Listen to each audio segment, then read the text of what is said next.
Olá pessoal, meu nome é Rodrigo Azevedo e hoje nós vamos conversar sobre o lítio. Pensando mais em suas propriedades farmacológicas, melhor seria eu chamar de carbonato de lítio. Estamos falando da medicação que abriu os estudos da psicofarmacologia em 1949 e mesmo depois de mais de 70 anos ainda figura como um destaque entre as medicações com propriedades psicofarmacológicas.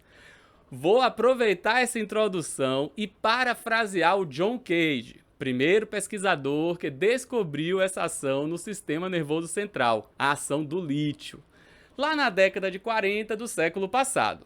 Lá vai, hein? Eu não sou cientista, sou apenas um velho garimpeiro que por acaso encontrei uma pepita de ouro. Fecha aspas aí. É com esse espírito que quero iniciar o nosso vídeo sobre esta importante medicação para a história da saúde humana. Antes de começarmos o vídeo, não deixem de se inscrever no canal, dar o like e ativar o sininho. Essas ações fazem com que o nosso vídeo seja divulgado para o maior número de pessoas dentro do YouTube. Outra coisa, escreva nos comentários caso vocês tenham alguma dúvida, sugestão para novos vídeos ou outras situações que gostariam de dividir conosco. Vamos ter o maior prazer em responder. Caso queiram me acompanhar nas redes sociais, aqui embaixo tem o meu arroba, tanto para o Instagram quanto para o TikTok.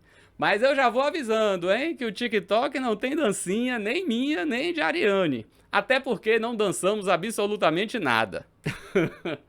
Até nisso nós somos muito parecidos. O TikTok é só mais outro meio de nos encontrar. Vamos então para o vídeo? Pessoal, vou tentar trazer a história e o contexto da época para ir desenrolando os fatos relacionados com o lítio. Prestem atenção no próprio desenvolvimento do método científico e, por favor, nada de revisionismo histórico aqui. Vamos tentar nos colocar no lugar das pessoas daquela época, à luz do conhecimento daquele momento. Preparados para essa viagem no tempo? Então vamos lá. O lítio existe desde o início dos tempos. É um dos 3 elementos gerados pelo Big Bang, há cerca de 13,7 bilhões de anos. Só para matar a curiosidade, os outros 2 elementos são o hélio e o hidrogênio. Mas ele, o lítio, só foi de fato descoberto em 1800. E aqui já tem um pezinho do Brasil. Foi o José Bonifácio, um dos mentores da independência do Brasil, conhecido por ser político abolicionista, poeta e diplomata. Era também professor de geologia na Universidade de Coimbra, em Portugal. Sendo que, ao longo de 10 anos, viajou pela Europa estudando a química de novos minerais. Em uma dessas viagens, agora na Suécia, ele descobriu a petalita e a espodumênio e o espodumênio, minerais muito ricos em lítio. Foi desses minerais que, em um momento posterior, químicos suecos conseguiram isolar esse elemento e o batizaram, com a palavra grega litos, que significa rocha ou pedra. Depois, acabamos descobrindo que podemos isolar o lítio de corpos d'água, plantas e até animais. Mas o termo já havia sido popularizado. Aqui temos uma curiosidade. Por ser um elemento da natureza, o lítio não poderia ser patenteado. Este é também um dos motivos dessa grande medicação ser uma das mais baratas desde sempre no tratamento dos transtornos mentais. É preciso falar também de um problema relacionado a isso. Por não ser patenteada, o interesse comercial também era menor e isso se refletia e ainda se reflete nas pesquisas direcionadas ao lítio. Talvez estejamos falando de um bom motivo para o manejo do lítio ser algo tão trabalhoso, ainda nos dias de hoje. Será que com um pouco mais de pesquisa não seria mais fácil manejar o lítio? Agora eu quero conversar com vocês sobre o John Cage, o médico que eu citei ainda no início desse vídeo. O da pepita de ouro, vocês lembram? Ele nasceu e teve sua vida em solo australiano. Era filho de um médico que foi diretor em várias instituições psiquiátricas.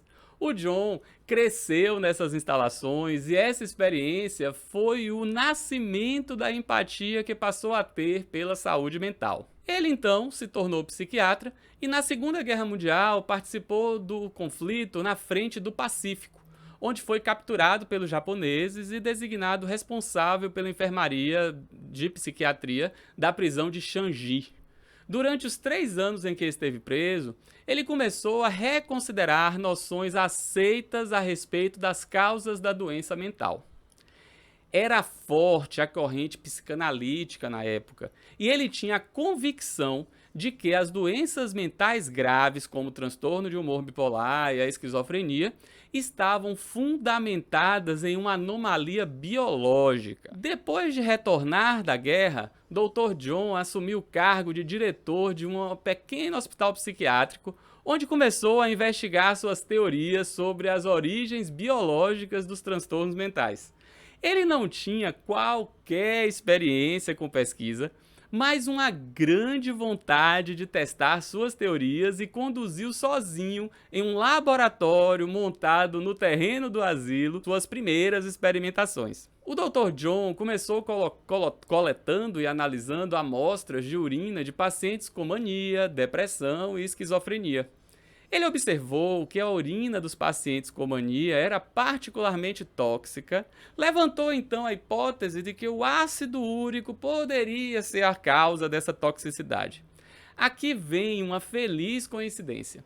Nessa época, o lítio estava se popularizando, inclusive tinham sido descobertas propriedades medicamentosas e curativas para o lítio. Era tido como um tratamento para a gota, uma doença associada ao excesso de ácido úrico no organismo. John então pensou, por que não utilizar o lítio para esses pacientes com essas alterações urinárias? A hipótese levantada é que o lítio poderia dissolver o ácido úrico, reverter a urina tóxica desses pacientes e possivelmente até melhorar o seu estado psíquico. Ele iniciou os testes em porquinhos da Índia para definir a toxicidade da dose e rapidamente passou a um teste clínico nele mesmo. Por um golpe de sorte, ele utilizou uma dose não letal do lítio.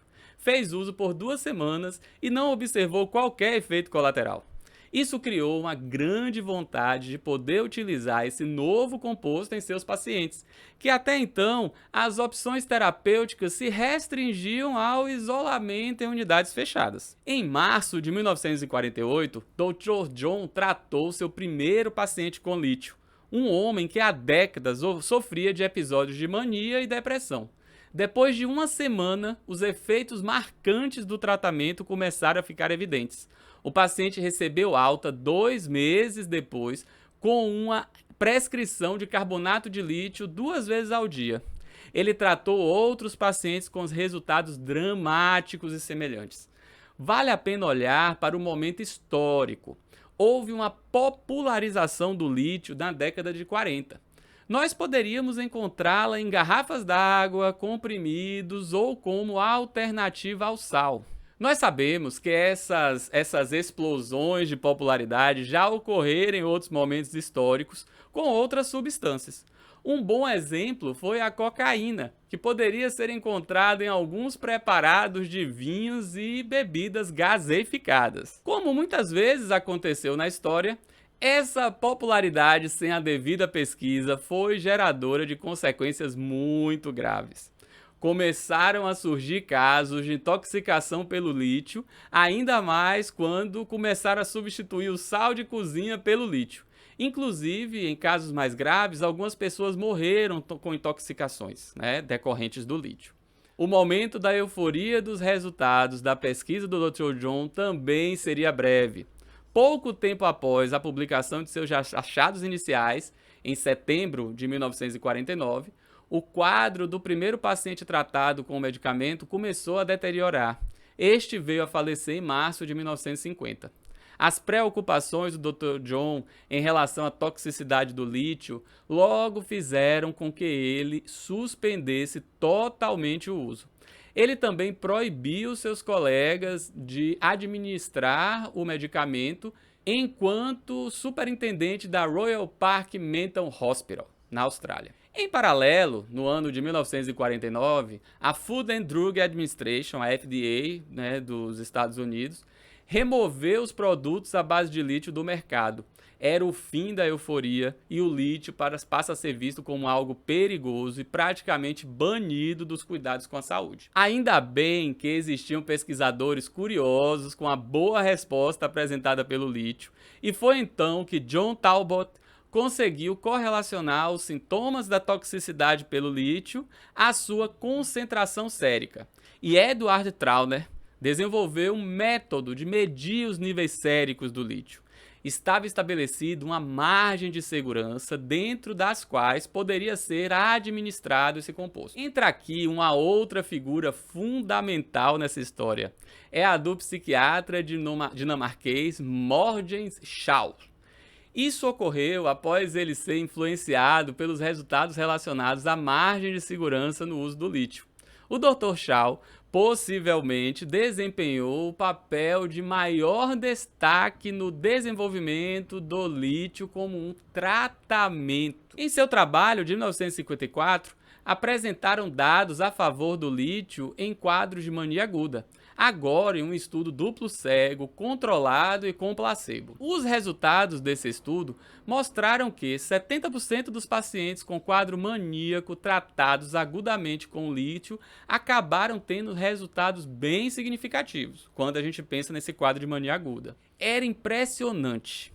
Por seus esforços, o Dr. Schau foi publicamente repreendido pela comunidade psiquiátrica da época. A subsequente disputa, que durou uma década, foi apelidado em uma tradução livre de A Batalha da Grã-Bretanha.